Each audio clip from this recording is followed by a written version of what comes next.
আপনারা নাইমের ক্ষতবিক্ষত শরীর দেখেছেন, তার গায়ে পিটিয়ে কি অবস্থা করা হয়েছে পত্রিকায় এসেছে।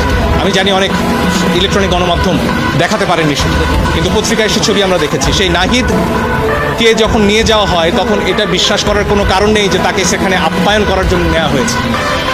ফলে আমরা আদালতে বলেছি এই 6 জনকে অবশ্যই আদালতের সামনে আনতে হবে এবং তাদের কাছ থেকে জানতে হবে যে তাদেরকে কি আটকে রাখা হয়েছে নাকি তারা স্বেচ্ছায় ডিবি অফিসে বেড়াতে গেছে। এই প্রশ্নের উত্তর আমরা সবাই চাই। ছাত্ররা সারা বাংলাদেশ থেকে আজকে বলেছেন যে 6 জনকে ডিবি অফিসে রাখা হয়েছে, তারা সেখানে বন্দী।